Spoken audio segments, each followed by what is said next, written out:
Praise lord. ప్రియమైన విశ్వాసులారా, దేవుడి యొక్క మహాకృప చేత మరొకసారి ఈ మార్చము ద్వారా మిమ్మల్ని కలుసుకుంటానికి, క్రీస్తు లేఖన భాగాన్ని ధ్యానం చేయటానికి దేవుడు నాకు ఇచ్చిన సమయం ఆయుష్ కొరకై మొదట ప్రభుకు వందనాలు చెల్లిస్తూ ప్రారంభ ప్రార్థన పరిచర్య ప్రారంభించుకుందాం.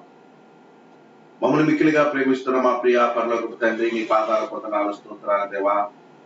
మా బ్రతుకు దినములో మరొక నూతన దినాన్ని చూపించి ఆయుష్ నుంచి ఆరోగ్యం ఇచ్చినందుకు వందనాలు. ఈ దినము ప్రభా, ఈ లేఖన భాగాన్ని మాధ్యమం ద్వారా ప్రభా మిమ్మల్ని ఆరాధించి స్తుతించి కనపరచాల మీద ఆశ సిద్ధపాటు అయి ఉండగా ఏడంతల అద్భుత అభిషేకించండి, వాక్శుద్ధిని దయచేయండి. సమస్తాన్ని స్వాధీనపరచుకొని ఆటంకాల పెద్దలను బంధించి ఈ కృప చేత బలపరిచి దీవించమని మా ప్రభును రక్షకుడైన యేసు పరిశుద్ధ నామమున అడిగి వేడుకొనుచున్నాము తండ్రి, ఆమేన్. మంచిది ప్రియమైన సంగమా, మా తండ్రి గారు జేడి సిక్కామణి గారు రాసిన పాటల పుస్తకం నుంచి 37వ పాట పాడుకొని ప్రభుని బయలుపరచుదాం. యెహోవా నా కాపరి, యెహోవా నా కాపరి, నాకేమీ లోటు లేదు, నాకేమీ భయము లేదు, నేనాయన తాపులో నుండగా, నేనాయన తాపులో నుండగా, యెహోవా నా కాపరి, ఎండ మామూలెదురు ఉండవు, ఎండ బాధ నీకు ఎన్నడుండదు, ఎండ మామూలెదురు ఉండవు, ఎండ బాధ నీకు ఎన్నడుండదు, వెన్నెల బాధ అయినా నీకు ఉండదు, అందరికన్నా మిన్నగా నీవే ఉందువు, వెన్నెల బాధ అయినా నీకు ఉండదు, అందరికన్నా మిన్నగా నీవే ఉందువు, అందరికన్నా మిన్నగా నీవే ఉందువు, యెహోవా నా కాపరి, ఆయన ఆజ్ఞలు ఆలకించిన కలకాలం మేలు కలుగుచుండును, ఆయన ఆజ్ఞలు ఆలకించిన కలకాలం మేలు కలుగుచుండును, నీ నీతి జలనిధి వలె నుండును, నీ క్షేమం నది వలె నుండును, నీ నీతి జలనిధి వలె నుండును, నీ క్షేమం నది వలె నుండును, నీ క్షేమం నది వలె నుండును, యెహోవా నా కాపరి, యెహోవా నా కాపరి, నాకేమీ లోటు లేదు, నాకేమీ భయము లేదు, నేనాయన దాపులో నుండగా, నేనాయన దాపులో నుండగా, యెహోవా నా కాపరి. హల్లెలూయా. వాక్యాన్ని ధ్యానం చేసుకుందాం. యోబు గ్రంథము 42వ అధ్యాయము 7వ వచనము చదివి సహాయం చేయండి. యెహోవా యోబుతో ఆ మాటలు పలికిన తర్వాత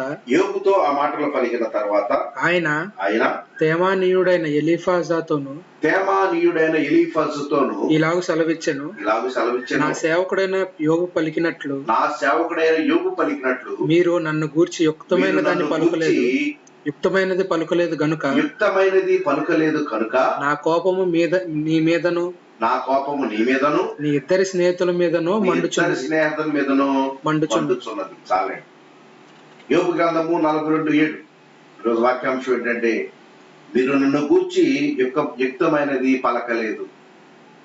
ఈరోజు చాలా ఒక మంచి ఇంట్రెస్టింగ్ టాపిక్ ఈరోజు మనం మాట్లాడుకుందాం, ధ్యానం చేద్దాం. ఎందుకంటే నిజమే, దేవుడే స్వయంగా ఆ యొక్క ఎలీఫజుతో అంటున్నాడు, ఎలీఫజు, నీవు ఆ ఇద్దరు స్నేహితులు ఉన్నారు చూసావా, ఎంత ఘోరంగా మాట్లాడారు నా విషయంలో. కానీ నా స్నేహితుడు నా సేవకుడు ఉన్నాడు చూడు యోబు, ఎంత యుక్తంగా మాట్లాడాడు. అయ్యా, నీకు అసాధ్యమైంది లేదు, నీకు సమస్తమును సాధ్యమే, దేవా నీ అందే నేను ఆనుకొని ఉన్నాను, ఎంత యుక్తంగా మాట్లాడాడయ్యా. అందుకనే ఎలీఫజు, నీ మీదను నీ ఇద్దరు స్నేహితుల మీదను నా కోపము, జాగ్రత్త అంటున్నాడు ఇక్కడ. ఈరోజు నిజమే ప్రియమైన బిడ్డలారా, దేవుడి విషయంలో ఎప్పుడైనా యుక్తంగా ఎప్పుడైనా మాట్లాడామా? యుక్తము అంటే ఏంటి? మంచిగా, లేకపోతే ఇంకా బాగా చెప్పాలంటే మరి ప్రయోజనకరంగా ఎప్పుడైనా మాట్లాడామా? ఎప్పుడైనా హృదయపూర్తిగా ఒక్కసారి మనం ప్రియ వీక్షకులారా, మీరు ఎంతమంది వీక్షిస్తున్నారు నాకైతే తెలియదు. ఒక్కసారి మరి మీ గుండె ఎక్కడ ఉందో నాకు తెలియదు, కానీ నా గుండె మాత్రం ఎక్కడ ఉంది నేను చెప్పగలను ఈరోజు. ఎందుకంటే యోబు వలె ఈరోజు మనము ఆ మాట్లాడే మాట యుక్తముగా ఉండాలి. అందుకని ఒక్కోసారి ఏమంటా ఉంటారంటే, అది ఆ మాట అంటున్నప్పుడు నాకు ఒక్కోసారి నవ్వు వస్తుంది. ఇట్ట అవుద్దు అనుకోలేదే, అట్ట మాట్లాడితే ఇట్ట అవుద్దు అనుకోలేదే అంటారు చాలా మంది. అవుద్ది. ఎందుకని? క్రైస్తవ నామం ధరించిన తర్వాత మన మాటలు ఎలా ఉండాలి? యుక్తముగా ఉండాలి. అందులో దేవుని విషయంలో, రెండోది దేవుని పరివారు అనేటువంటి మనము, కానీ సంఘమైన మనము ఏం చేయాలి? యుక్తముగా మాట్లాడాలి, మంచిగా మాట్లాడాలి, ఉపయోగకరంగా మాట్లాడాలి, తెలివిగా మాట్లాడాలి, ఆలోచన రీతిగా మనం మాట్లాడాలి. ఏది ఎక్కడుందో ఒకసారి చెప్పండి ఫ్రెండ్స్. అందుకే ఇంకో మాట అంటారు, ఏమంటారంటే జనాలు ఏ ఊరికి వెళ్తే ఆ ఊరు పాట పాడతారంట. అది తగునా క్రైస్తవ సమాజానికి? అది తగునండి. ఎందుకంటే మన మాట ఎలా ఉండాలి? యుక్తముగా ఉండాలి. యోబుతో దేవుడు చెప్పి, ఎలీఫజుతో దేవుడు యోబు గురించి సాక్ష్యం చెప్తున్నాడు. నా సేవకుడు యోబు నా గురించి యుక్తంగా మాట్లాడాడు, మంచిగా మాట్లాడాడు, చాలా చక్కగా మాట్లాడాడని దేవుడు చెప్తున్నాడు. ఈరోజు మరి నువ్వు మాట్లాడుతున్నావా మనం సమాజంలో? లేకపోతే వెళ్ళిన చోట మనం మాట్లాడుతున్నావా దేవుడి విషయంలో? అని ఎగతాళి పాలు చేస్తున్నావా? అల్లరి పాలు చేస్తున్నావా? ఒకసారి మనం గ్రహించుకుందాం ప్రియమైన సంఘమా. ఎలా ఉంది ఈరోజు? ఎలా ఉంది ఈరోజు మన స్థితి ఎలా ఉంది ఈరోజు క్రైస్తవ సమాజం? ఒకసారి మనం ఆలోచన చేసుకుందాం. ఎందుకంటే ఇది చాలా ముఖ్యమైన మాట. యుక్తముగా మాట్లాడాలి. ఎందుకంటే సాతాను సులువుగా చిక్కులు పెట్టి సాతాను ఇదిగో ఈ మాటల్లోనే పెట్టేస్తుంది. నన్ను అన్నాడని ఎంతమంది ఊరేసుకోవట్లేదు? ఆ మాటలు తేడా వచ్చి ఎంతమంది పుట్టుకోవట్లేదు? ఆ మాటలు తేడా వచ్చి సంఘాలు కానీ ఆత్మీయ స్థితి కానీ ఎంతమంది పోవట్లేదండి? జాగ్రత్త. ఎందుకంటే ఈరోజు యుక్తముగా మాట్లాడాలి. దేవుని విషయంలో దేవుని బిడ్డలు మరి ముఖ్యంగా యుక్తముగా మాట్లాడాలి. అంటే యుక్తముగా అంటే ఉపయోగకరంగాను, తెలివిగాను, ఆలోచన రీతిగాను, మంచిగాను మనం మాట్లాడే విధానము మనకుంటే సమస్తమును సాధ్యమవుతాయి ప్రియమైన సంగమా. ఎందుకని యోబు యుక్తంగా మాట్లాడు కాబట్టి రెండంతలో మరలా తిరిగి ఇచ్చేశాడంటే. మనం ఉన్నాం పెడితే పెళ్ళికూడు లేకపోతే చావుకూడు ఇందని చెప్పే కదా, ఈ ఊరు వెళ్తే ఆ ఊరు పాట. ఈ విధముగా అయితే ఎలా కుదురుతుంది మన క్రైస్తవ సమాజం, క్రైస్తవ జీవితంలో తగదు. అందుకని ఇంకో మాట చూడండి, రోమాపత్రిక 8:26. అటువలే ఆత్మయు మన బలహీనతలను చూచి సహాయము చేయుచున్నాడు. ఏలయనగా మనము యుక్తముగా ఎలాగూ ప్రార్థన చేయవలనో. చాలే. ఆత్మ అంట మన బలహీనతలను చూచి మనం ఎలాగ ప్రార్థన చేయాలో, యుక్తముగా ఎలా ప్రార్థన చేయాలో అంట ఆత్మ మనకు సహాయం చేస్తున్నాడంట. చూడండి, ఈ రెండు అంశం ఏంటో తెలుసా? మన ప్రార్థన కూడా యుక్తముగా ఉండాలి. ఏదో నోటుకొచ్చినట్టు వాగేసేసి అనేసేసి, అయ్యగారు చేయమన్నాడు కాబట్టి చేసేసేసి, ఆమె అనాలి కాబట్టి అనేసేసి, కళ్ళు మూసుకోవాలి కాబట్టి మూసేసేసి, మోకాళ్ళ మీద ఉండాలి కాబట్టి ఉండి, చేతులు ఎత్తాలి కాబట్టి చేతులు ఎత్తేసి, అలిసి కేకేసినంత మాత్రాన అది ప్రార్థన కాదు. అవదో సన్నిధికి చేరదు. యుక్తముగా ప్రార్థన చేయాలి. యుక్తముగా ప్రార్థన చేయాలి. మంచిగా, చక్కగా, ఉపయోగకరంగా, నీకు ఉపయోగకరంగా ఉండాలి. దేవుడు విన్న తర్వాత ఆ ప్రార్థన ఆయన ద్వారా మనకు ఉపయోగకరంగా ఉండాలి.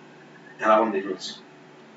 ఒకసారి మనమే యోచన చేసుకుందాం ప్రియమైన క్రైస్తవ సమాజమా. ఎందుకని ఫలాలు ఫలితాలు అట్లీస్ట్ పోతా పువ్వు కూడా లేకపోవటానికి కారణం ఏంటి? క్రైస్తవ సమాజంలో ప్రజెంట్ యుక్తమైన మాటలు లేవు, యుక్తమైన ప్రార్థన లేదు. అలాంటప్పుడు ఎలా జరుగుతాయి?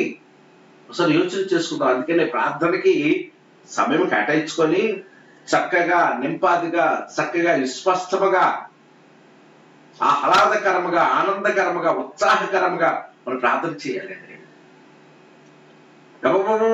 వందే భారత్ ఎక్స్ప్రెస్ వెళ్ళినట్టే.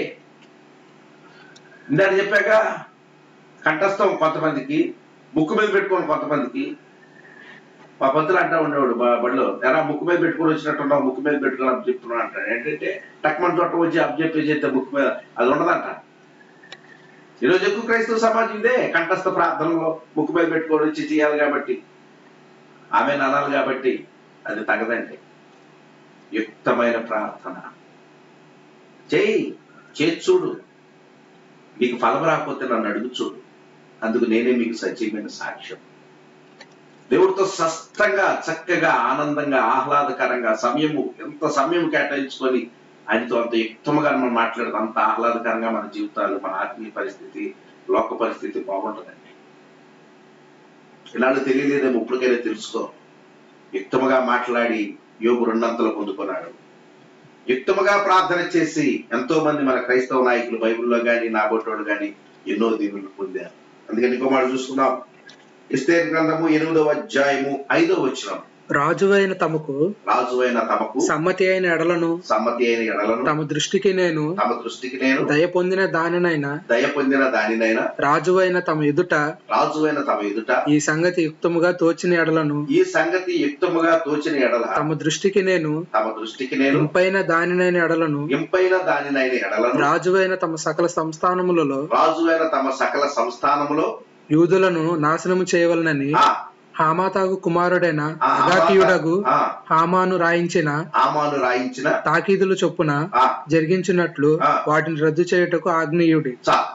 మీదంతా మనకు తెలుసు, ఎందుకంటే ఒకసారి యోచన చేసుకుందాం ప్రియమైన సమాజమా. చూడండి, యుక్తమైన మాటలు బట్టి యోబు ఏం చేశాడు? 2 పొందాడు. రోమపత్రిక ప్రకారం యుక్తమైన ప్రార్థన అది ప్రయోజనకరం, దీవెనకరమైన ప్రార్థన అనేది మనం చూసుకున్నాం.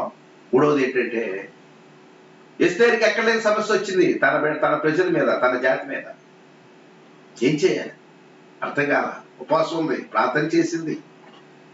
అప్పుడు దేవుడు సమయోచితమైన జ్ఞానం ఇస్తే అక్కడికి వెళ్ళి యుక్తముగా మాట్లాడింది. ఎవరితో? రాజుగారితో. అంతకన్నా మొగుళ్ళే ఎంతైనా నా భర్తను ఇల్లేసేస్తాను, కడిగేసేస్తాను, తోమేసేస్తాను, ఉతికేసేస్తాను, ఆరేసేస్తాను అలా మనమైతే ఖచ్చితంగా అంటాం. ఎందుకంటే మనకి ఈ సమాజం యొక్క విలువ తెలియదు, ఈ దేవుని యొక్క విలువ తెలియదు కాబట్టి ఎట్టపట్టినంత మాట్లాడేస్తాం, ఎట్టపట్టినంత ఏదో మాట్లాడేసేసి చివరికి అట్ట అవుద్దు అనుకోలేదు అక్క, అట్ట అవుద్దు అనుకోలేదు అన్నయ్య, అయ్యగారు అట్ట అవుద్దు అనుకోలేదు అయ్యగారు. ఏం ఉపయోగం? ఇంకా చేతు కాలిందో రాకులు పడితే. ఇక్కడ చూసారా, ఇస్తేని జ్ఞాపకం చేసుకోండి. ఒక్కసారైనా ఈ బైబిల్లో మనకి ఇతృత్తాలుగా ఇచ్చినప్పుడు వీటిని కొత్త గొప్ప వాడితే సమాజంలో నువ్వు దీవెనకరంగా ఉంటావు. వెళ్ళిందంతే రొంబిరుసుకోవాలా. ఎంత యుక్తంగా మాట్లాడిందో చూడు. రాజా, నీ దృష్టికి నేను యోగ్యురాలునైతే, నువ్వు నా రాజువు, ఒకసారి నా మాటలు యుక్తముగా నీకు అనిపిస్తే నాకు ఈ పని చేసి పెట్టాను. చేశాడా చేయలేదా? ఎందుకంటే ఈరోజు చాలా మంది యుక్తముగా మాట్లాడటం అనేది ఈరోజు చాలా మందికి, ముఖ్యంగా క్రైస్తవ సమాజానికి చేతగాట్లేదు. విమర్శనాత్మకమైన ధోరణులు, విమర్శనాత్మకమైన పోకడలు, హెచ్చింపులు, తగ్గింపు లేదు, హెచ్చింపైన మాటలు, హెచ్చింపైన ఆలోచనలు, హెచ్చింపైన తలంపులు, హెచ్చింపైనటువంటి మరి ఫిజికల్ స్ట్రక్చర్. ఎందుకు? దేనికి? ఒకళ్ళు చూపిస్తే ఇక్కడ నీ డాంకు, ఇక్కడ మా పుట్టోడు చూపిస్తే అహోహో అనుకుంటావేమో తప్ప దేవుని దృష్టిలో ఒకేసారి పడేస్తాడంతే. ఇంక లేకో నీ బ్రతుకులో అని ఇస్తే మనకు ఉదాహరణ అండి. యుక్తముగా రాజుగారి దగ్గర తన భర్త అయినా సరే ఎంత యుక్తముగా మాట్లాడి తన జాతి మీదకి వచ్చినటువంటి ఆ యొక్క సమస్యని ఎంత చక్కగా పరిష్కరించుకుందో చూసారా. జాగ్రత్తమ్మా ప్రియ సహోదరి, ప్రియ వీక్షకుడా, ఒక్కసారి జ్ఞాపకం చేసుకోండి మన మాటలు ఎలా ఉన్నాయి. అందుకని బైబిల్ ఇంకో చోట మన మాటలు ఉప్పేసినట్టుండాలి. ఎస్తేరు తన జాతిని కాపాడుకుంది యుక్తమైన మాటలతో మాట్లాడి. అందుకని ఇంకో మాట చూసుకుందాం. లూకా సువార్త 20వ అధ్యాయము 39-40. తరువాత వారాయను మీరేమి అడుగా తెగింపలేదు గనుక శాస్త్రుల్లో కొందరు బోధకుడా నీవు యుక్తముగా చెప్పితివనిరి. ఇక ప్రభు వారి దగ్గర పంతాం. ఎన్ని చిక్కులు పెట్టాలని చూశారు ఈ శాస్త్రులు, పరిశీలి. ఒక భయంకరమైన ప్రశ్న వేశారు. అయ్యా, ఒక అమ్మాయి ఉంది, పెళ్లి చేసుకుందాక అతన్ని పిల్లలు పట్టుకోవడానికి 3 చచ్చిపోయాడు. ఆ చచ్చిపోయిన వాడికి 4 అన్నదమ్ములు ఉన్నారు, తమ్ముళ్ళు ఉన్నారు. ఒక్కొక్కరు లైన్లో చేసుకుంది. వాళ్ళు కూడా చచ్చిపోయారు, పిల్లలకు చచ్చిపోయారు. చివరికి ఈ అమ్మాయి ఎవరికి మొగుడుగా మిగులుద్ది అని అడిగాను. ఎవరికి భర్తగా మిగులుద్ది రేపు నీ రాజ్యంలో అంటే, అక్కడ పెళ్లి చేసుకోరు, పెళ్లికి ఎవర్రయ్యా, ఇక్కడ వరకే పరిమితం రా బాబు. అక్కడ అసలు అక్కడ అట్లాంటి లైసెన్స్ లేవు, అట్లాంటి దారులు లేవు, అట్లాంటి మార్గాలు లేవు అని చెప్పకనే చెప్పాడు ఆయన. ఇప్పుడు వెంటనే ఆవిడ కళ్ళు తిరిగిపోయింది అంతే. అది ఇక్కడ వరకే. ఎన్ని చేసుకున్నా, ఎన్ని ముళ్ళు వేసుకున్నా, ఎన్ని పేట ముళ్ళు వేసుకున్నా, ఎన్ని చేసుకున్నా, ఎన్ని హంగామాలు చేసుకున్నా అది ఎక్కడ వరకే రా నాయన. నా రాజ్యంలో కుదరదు. నా రాజ్యంలో తీర్పు, పునరుత్థానము, తీర్పు అంతే. జీవగ్రంథంలో పేరుందా, రైట్లా, జీవగ్రంథంలో పేరు లేదు, తీర్పు అంతే. రెండు మాటలు అంతే. అందుకని అక్కడ నిలబెట్టేసి నలుగురు పెళ్లి చేసుకుంది, ఈకెవరు ఆడికెవరు అనేది అక్కడ ఉండదు.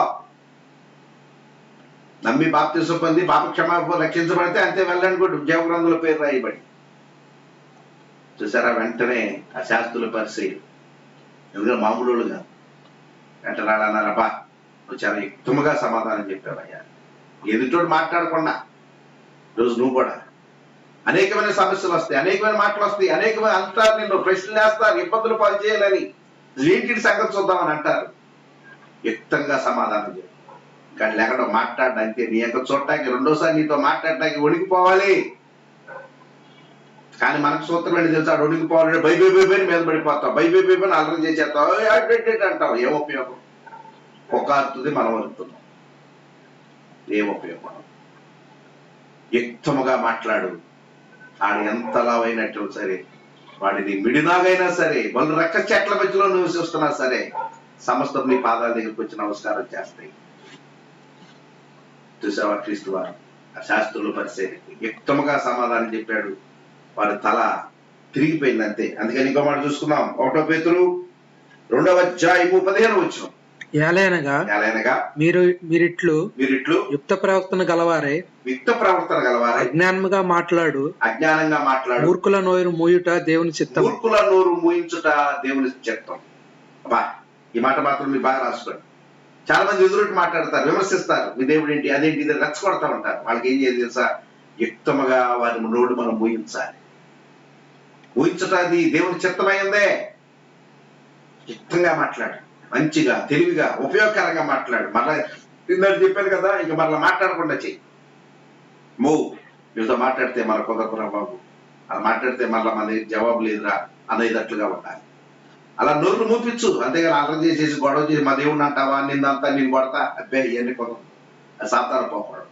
అందుకని ఇంకో మాట, 1 పేతురు 1:8 మీరు ఆయన చూడకపోయినను ఆయన ప్రేమించుచున్నారు. ఇప్పుడు ఆయనను కనులారా చూడకే విశ్వసించుచు, మీరు విశ్వసించుచున్నారు. మీ విశ్వాసమునకు ఫలమును అనగా ఆత్మరక్షణ పొందుచు చెప్పన సఖ్యమైన మహిమాయుక్తమైన సంతోషము గలవారై ఆనందించుచున్నారు. చివరదా మహిమాయుక్తమైన సంతోషం. చూడండి ఒకసారి ఈ చివరి మాట, మహిమాయుక్తమైన అంటే ఏంటో తెలుసా, మన చివరిలో ఏంటో తెలుసా, దేవుడు మనకి ఇచ్చే గొప్ప బహుమతి ఏంటో తెలుసా, మహిమాయుక్తమైనటువంటి సంతోషం. అంటే ఏంటో తెలుసా, మహిమతో కూడినటువంటి ఉపయోగకరమైనటువంటి మంచికరమైనటువంటి సంతోషం నీకు ఇస్తాడు, ఇచ్చేశాడు. ఎందుకని చూడకపోయినా నమ్మాం, చూడకపోయినా సేవించాం, కాబట్టి మనం ధన్యులో. కాబట్టి ఆ మహిమాయుక్తమైన ఆనందాన్ని పోగొట్టుకోమాట. ఈ లోకం ఇచ్చే ఆనందం ఏంటో తెలుసా, కొంతలో అంతలో నిలిపోద్ది అంతే. ఈ మహిమాయుక్తమైన ఆనందం ఏంటో తెలుసా, శాశ్వతము, అజరామరము, వెలకట్టలేనిది, విలువ కలిగినది, అంతులేనిది, అవధులు లేనిది. మరి ఆ మహిమాయుక్తమైనటువంటి సంతోషం ఈ రోజు నువ్వు పొంది, మహిమాయుక్తముగా మాట్లాడి, మహిమాయుక్తంగా నీ సమస్యలు పరిష్కారం చేసుకొని, మహిమాయుక్తముగా ఇతరుల ఎదుట, రాజుల ఎదుట తలగా ఉండాలని, మహిమాయుక్తముగా నువ్వు నీ కుటుంబం దీవెనకరంగా ఉండాలని, మహిమాయుక్తమైనటువంటి మాటలతో మూర్ఖుల్లో మూపించాలని, ఈ యొక్క క్రైస్తవ సమాజంలో దినదినాభివృద్ధి నువ్వు చెందాలని ప్రభు పేరు హెచ్చరిస్తూ దేవుడు ఇచ్చిన మాటలు మన వెనుకల్లో దీవించును గాక. ఆమేన్. ప్రార్థన చేసుకుందామా? అందరూ తలలు వంచండి, కన్నులు మూసుకోండి. ప్రార్థన. మమ్మల్ని మిక్కిలిగా ప్రేమిస్తున్న మా ప్రియ పరలోకపు తండ్రి, నీ పాదాల కొనలా మా బ్రతుకు ధర్మంలో ఒక దినాన్ని చూపించి ఈ మాధ్యం ద్వారా బిడ్డలతో మాట్లాడానయ్యా. ఎంతమంది వీక్షకులు వీక్షించారు నాకైతే తెలియదు, నేను మాట్లాడితే ఎవరు నా మాట్లాడరయ్యా. మీరు హృదయాలు తెరిచి నడిపించి దీవించమని అలా రాకడా ఇష్టమైతే మరొక అంశంతో వారు కలుసుకుని నిలబచ్చే భాగ్యం నాకు మాకు దయచేయమని ఆ ప్రభును రక్షకుడైన యేసు పరిశుద్ధ నామమున అడిగి వేడుకొనుచున్నాము తండ్రి. ఆమె మంచి ప్రియమైన సంగమా, మరొక అంశంతో వారు కలుసుకున్నాం. అప్పటి వరకు ప్రభు పెట్ట వందనాలు. బాయ్.